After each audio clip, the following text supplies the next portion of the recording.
Hi, my name is Belinda Perales. Think back to your childhood. You may have seen the Disney production of The Jungle Book.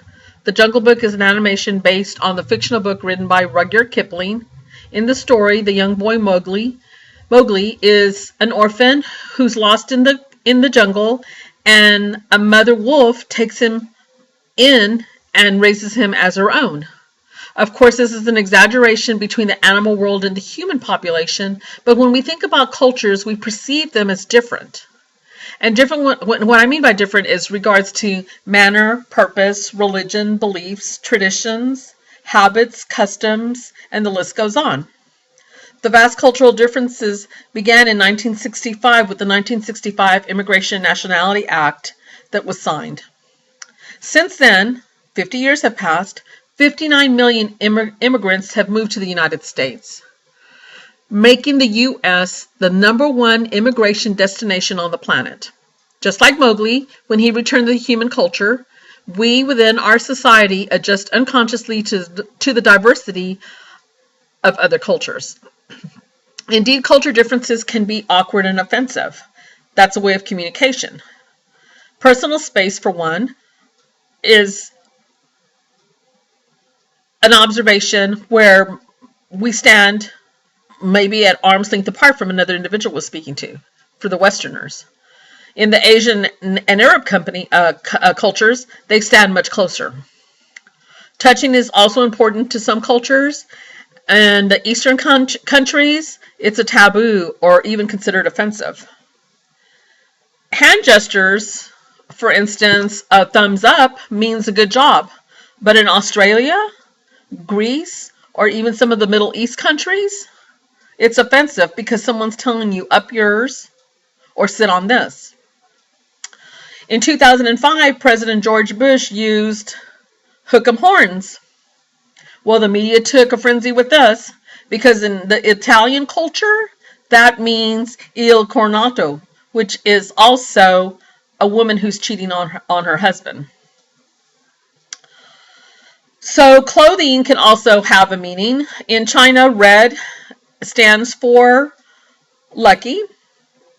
Improperly dressed, such as sloppy and casual dress in the United Arab Emirates, is considered impolite. So differences in cultures and offenses. I have first-hand experience on an offense when it comes to other countries. About 9 years ago, we had a Chinese customer come to visit our plant. It wasn't uncommon for us to have customers come to our facility. This was the first time we had a Chinese customer or delegate come in. We prepared for weeks. We had their place settings at the meeting table set properly. We had prepared their shiny green hard hats and branded items and so forth for them to take when they left our country. They were here for a week. They came to visit the plant so that they could view their product as it was being, or their package as it was being assembled. So they arrive, they're taken to the conference room. As soon as they walk in, they stop and they didn't go any further. We didn't understand what was going on. There was a massive communication between them in Chinese, and the leader, which was the main contact for the Project Mary Mary, came forth and told her that the green hard hats were offensive. And immediately we removed the white hard hats. It was unforeseen. Quickly we called our HS&E department. They came out and provided us with white hard hats.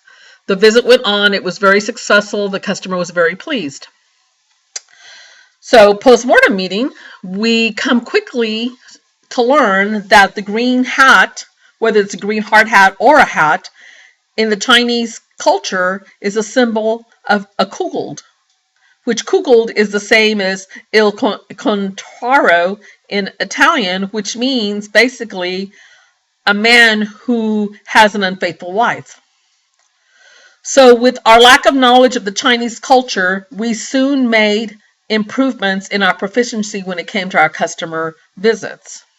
All things considered, lessons learned, the embarrassment me and my colleague faced during the customer visit 9 years ago made me extra aware of sensitive the sensitivity of other cultures, whether it's big business, social settings, face-to-face, small talk. Pay close attention to the reaction of the receiver. Many times, their facial expressions and body language will indicate the uneasiness when they're uncomfortable or offended. Be sensitive to others. You may always know a good way to recover.